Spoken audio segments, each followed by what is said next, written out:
It's Friday, April 17th. I'm Paul Hukalak. And I'm Lisa Rufionge, and this is TV7.ca News. Hey, Paul, how you holding out? Hey, we're doing okay, all things considered. I'm about done with the homeschooling thing around here, but we're doing okay, all things considered. We're healthy. Excellent. Yeah, I am as well, and I don't think teachers get paid enough.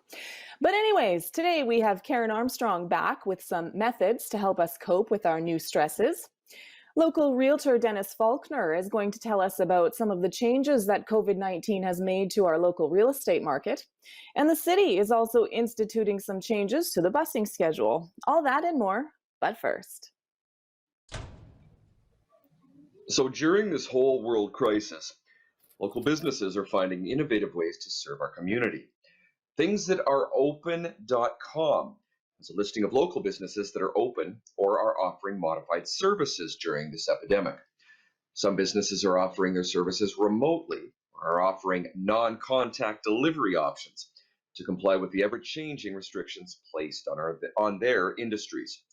Support local and discover what our city's businesses are offering by checking out stalbert.thingsthatAreOpen.com. And COVID-19 has affected every aspect of our lives and is changing the way we do business. Every single industry is being forced to change and adapt to the new normal, and the real estate industry is no different. Local real estate agent Dennis Faulkner is here to bring us up to speed on the St. Albert real estate market. Hi, my name is Dennis Faulkner. I'm a realtor with Remax Select. I live in Lacombe Park, St. Albert, and just love everything about real estate. I'd like to share with you what's been happening in our market this year.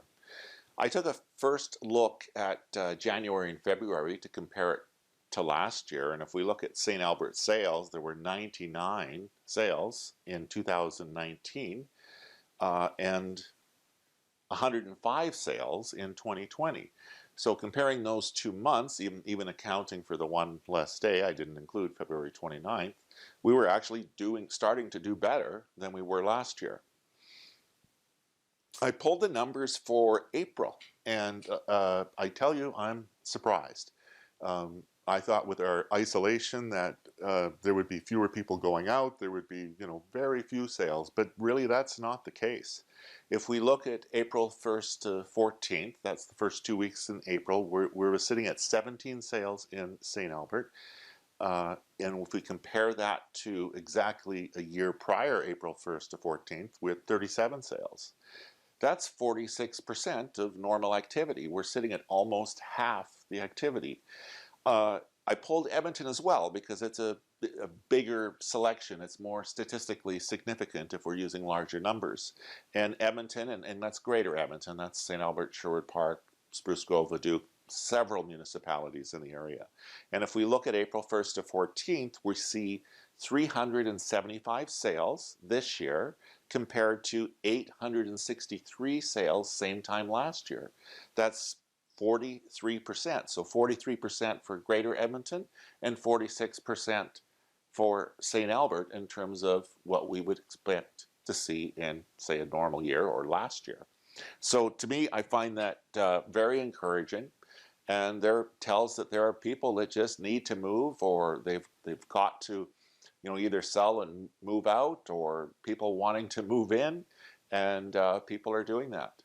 My next video, I'm going to talk a little bit about how we're doing real estate, which has changed dramatically, how we're ensuring that our clients are kept safe, that sellers are kept safe as possible, that buyers are kept safe as possible. So please stay tuned for that video coming up in another edition.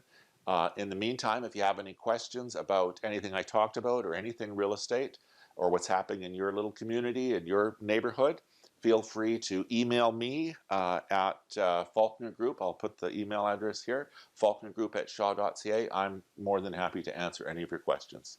Stay safe and take care of one another. Well, the whole COVID-19 thing is really getting old, and coping with some of the stresses caused by this crisis is also challenging. So we've reached out to Karen Armstrong, who is a mindset and emotion coach, as well as a master hypnotist, to talk to us about how we can cope with these new stresses in our lives. Hi, Karen. Hi, Lisa. Last week, I shared with the listeners that the only problem we ever have in life is an emotion we don't want to feel. And right now, stress and anxiety are at the top of that list. And in order to overcome emotions like that, you really need to understand what the root cause is. And the root cause is our thoughts. The only thing that can create an emotion in us is our thoughts. So I ended off last week encouraging the listeners to start paying attention to their thoughts, because you can't change what you're not aware of. And hopefully some of you have had a chance to do that. Today, I want to share with you what to do with those thoughts so that you can make permanent change in your life. Our emotions are a call to action. So anxiety means something bad may happen, and stress means you have too much on your plate. And so that's your body's way of encouraging you to make changes to protect yourself and to lower your level of stress. So the first step is to determine, is there some action that you can take? And I guess before you do that, you want to look, if you have just a whole page of random thoughts, group them into themes. Really get clear what event, circumstance, place, person is triggering these thoughts in you. And when you have that list of triggers, pick the one that bothers you the most, because when you overcome it, your life will improve the most. So once you have that trigger, decide, is there anything that I can physically change? And if there is, make some action steps and just do it. But to the extent you can't change something or you can't control it, your only choice left is you either suffer or accept it. So learning how to accept it, what will help with that is really managing your thoughts around it. And in those moments when you're triggered, you're stressed, you're anxious, your mind goes to a very narrow view and it's negative, which creates how you're experiencing it in a very stressful way. So what you want to do instead is take your blinders off and bring in full awareness. When you're not triggered, it's very clear what the truth is. So a really simple technique would be to close your eyes, visualize it playing out on a movie screen, and you watch this happening and watch your emotions rising inside of you. If you could walk up to that person and shake them on the shoulders and tell them something, what would you tell them? When that inspiration, that inner knowing and wisdom comes up, write it down. And now keep that with you. Take a picture, keep it on your phone. And when you're triggered, when you're stressed or anxious about that event, bring it out and have a pattern interrupt. Accept that you can't change it. Take in some deep belly breaths to calm yourself, and then bring in the truth. And when you do, you will see that you will regain full control over your emotions. And as you do that consistently over time, you will retrain your mind in those moments. From TV7.ca News, I'm Karen Armstrong. Well, our City Council has approved a modified transit schedule for weekday operations that are similar to St. Albert Transit's weekend and holiday schedules.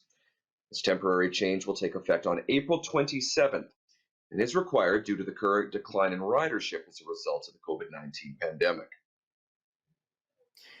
Yeah, that's right. Now, effective April 27th, the modified temporary weekday schedule will switch to 30-minute peak service and hourly midday service. Also, non-express service will be maintained to key destinations in downtown and West Edmonton, and there will be no evening service to the Nate Kingsway area. These changes were a result of a decline of transit ridership. Usage is down approximately 10 to 15% since the onset of the COVID-19 pandemic. And of course, for more information about the new transit schedule, check out their website. And here's Memory Roth with yet another remote art in the city. Hi everyone, I'm here at my home studio once again. It's been a busy week, and again it's gone by pretty fast. So I hope you've had a good week and you've had a chance to get lots of work done around your home and maybe a few creative things also. So this week I am going to talk to St. Albert artist Cheryl Moscow. But first of all, I want to share with you some of the things that are going on in our community, in our arts community, that is. So artists are still busy working on new pieces and trying to come up with interesting ways to keep people engaged.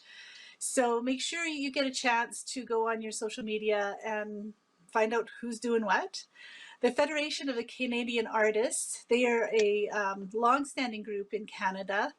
They've actually been around since the 40s, and if you are in the arts community, you know who I'm talking about. They just started a new chapter in Edmonton, actually, and a lot of St. Albert artists have joined and are founding members. Normally what happens is they do art shows in Vancouver. They have a studio or a gallery there, but because everything is closed, of course they can't do that. So what they've offered is online shows. So a number of artists are working on different things, trying to get stuff ready for some of the shows. So if you check out the Federation of Canadian Artists website at artists.ca, you will find a number of different shows that you can check out, and you can even buy their art through them. So check that out if you get a chance. Also, Puddle of Mud Productions is an art organization specializing in programs for youth, which has been around for about 13 years. They are offering some pre-recorded sessions. Usually once a week, you'll get a new class I think it's 6 weeks it goes. They also have live series, online birthday parties, and free weekly mini classes to keep people moving, which I believe is on Thursdays and Fridays. This company has over 25 arts educators with skills in dance, drama, voice, yoga, drumming, baton, and a bunch of other stuff. So check them out and see if there's something that will work for you or your kids. And you can find them on Facebook and their website. So that's Puddle of Mud Productions. So go on Facebook and just Google that and you'll find their page and you'll find all their links and all the things that they're doing. So it sounds like they're doing some pretty cool stuff. The Night of Artists, which is a art group that I belong to, we were supposed to have a show at the Enjoy Center this past, March. Unfortunately, it was canceled and postponed till November, so crossing our fingers that happens. In the meantime, the organizers are still promoting the artists, and they have a number of things on their art or on their Facebook page. You can check them out at Night of Artists. Right now they're doing a art shoe sale. So I'm not going to tell you too much about that. I want you to check it out yourself. It's really cool. And you can see a bunch of art. And if you see something you like, you can purchase it through the Night of Artists. Also, VASA, which we've talked about a number of times on the program, is having their annual, semi-annual all members show. Normally we'd be able to go to the gallery and check them out. Again, they are closed, so they are having their show online on Facebook, on their Facebook page at Visual Arts Studio Association. So check them out, and again, if you see something you like, send them a message, and I'm sure you'll be able to purchase it.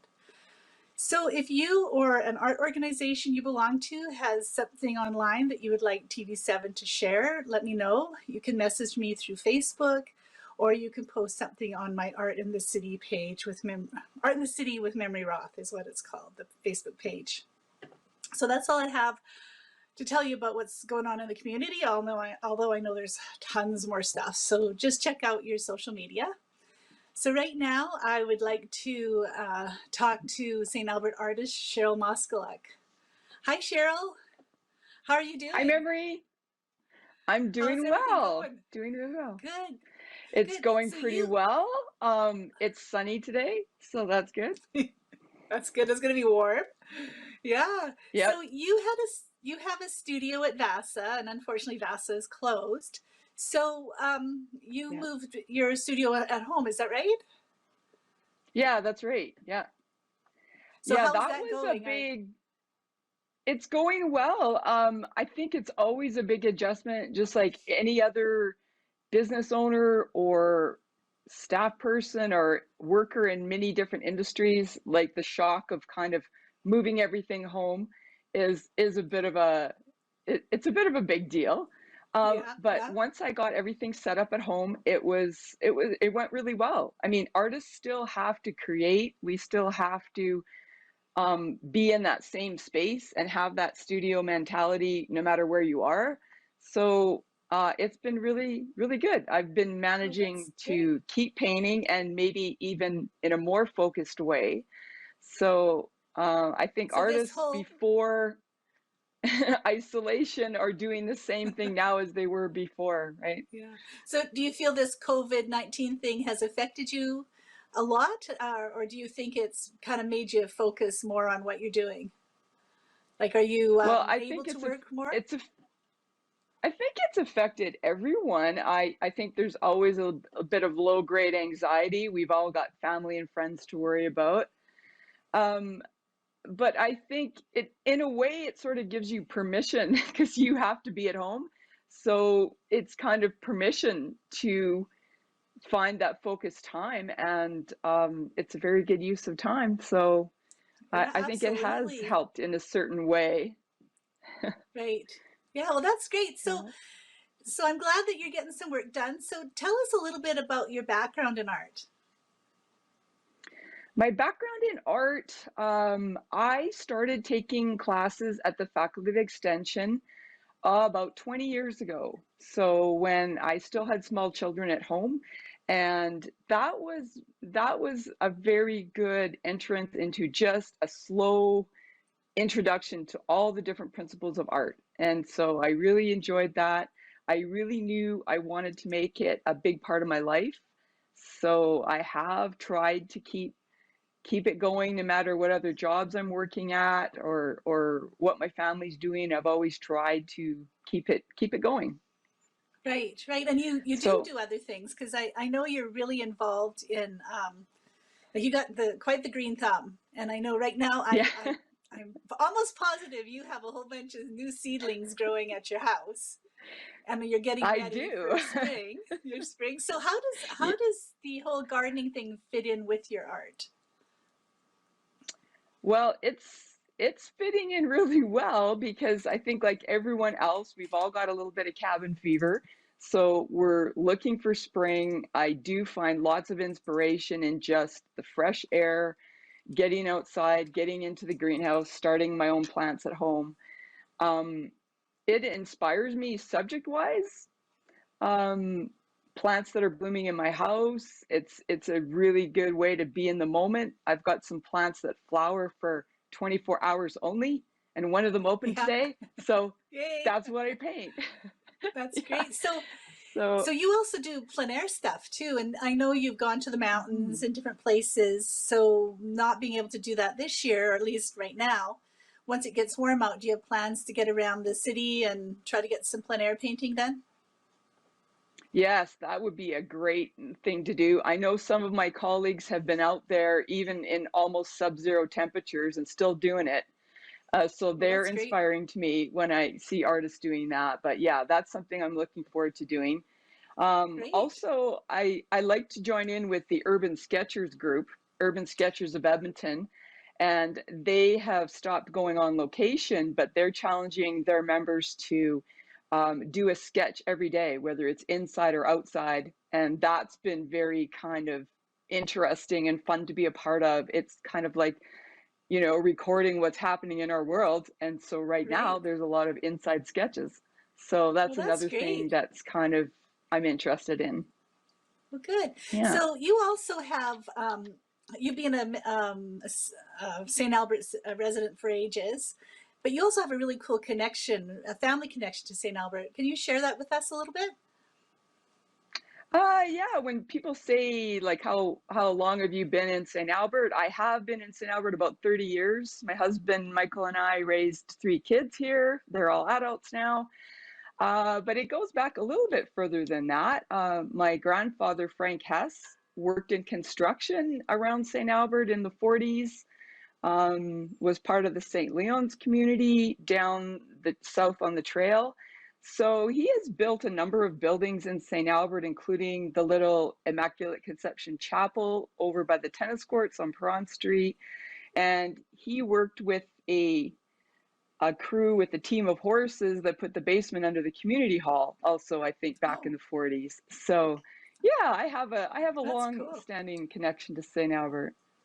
Well, that's great. Yeah. Well, this is wonderful. I'm so happy that you are able to paint and you're keeping busy. And now with your home studio, you can really hunker down and get some good work done. And I'm really excited to see some new stuff because I love your work, as you know. And I really hope that you'll be able to get a lot done, and we'll be able to see each other pretty soon. Right. So I'm thank looking you. forward to that day. Yeah. So Yeah. thank you so much, Cheryl. Thanks for the interview. Stay safe and stay healthy, and hopefully we'll see you soon. Thanks, everyone. This is all I have for this week. Please keep checking out the social media and find out what the other artists are up to. So this has been TV7. I'm Memory Roth with Art in the City. Well, Mayor Kathy Herron has issued a challenge to our community. Come up with a mantra to reflect our collective commitment to overcome the challenges presented by COVID-19, successfully recover from its impact, and position our city to thrive in the future. Your mantra suggestion should stand the test of time and can be submitted by email to zoom@stalbert.ca. And here is Cut the Clutter with Stephanie Cordova. Happy Friday, and today we're going to talk about sorting papers.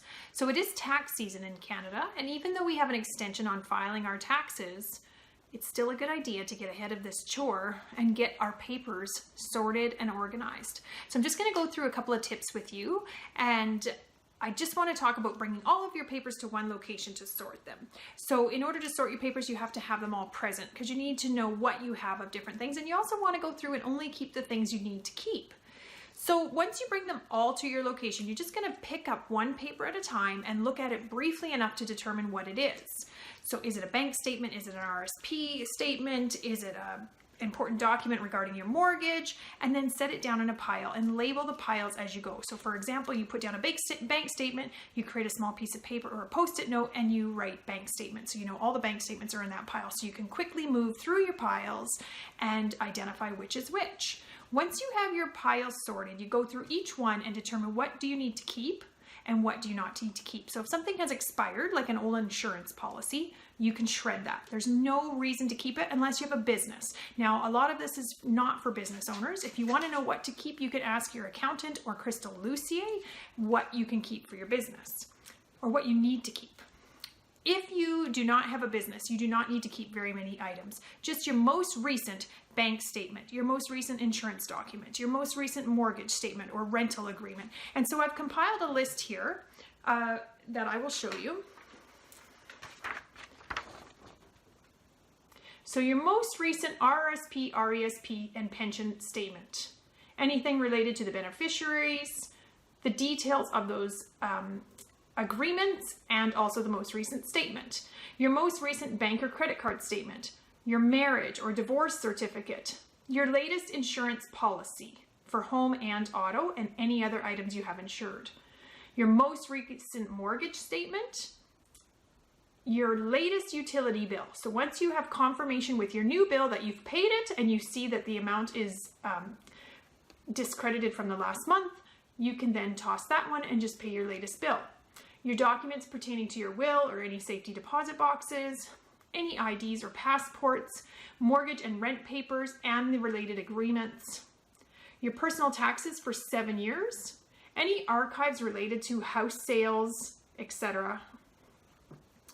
Any medical benefit records, so if you filed medical benefits with Alberta Blue Cross, Sun Life, Manulife, whoever you are using, keep those for 2 years. Any warranty information, mostly on those bigger, large ticket items, not the little stuff, but the bigger things. Those are the things you should be keeping, and not many items much more than this. So if you have any more questions, you can certainly speak to your accountant. I'd love to take any questions as well, and hopefully that'll help you get motivated to pare down your system and only keep the things that you need.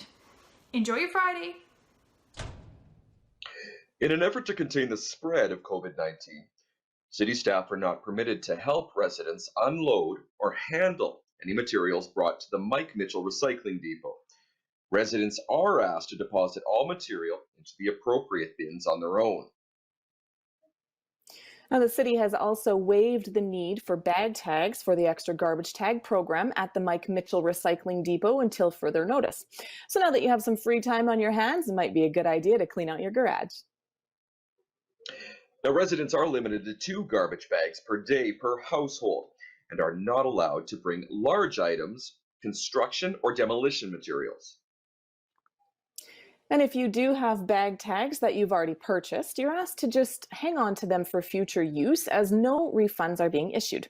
Now, Garbage, Organics, and Recycling Collection Service continues its regular pickup schedule until further notice. Well, that's it for this week. As always, if you have any community events or news you'd like to share with our viewers, please send us an email at news@tv7.ca. From all of us here at the station, I am Lisa Ruffiange. Please stay safe, be kind, have a great week, and wash your hands.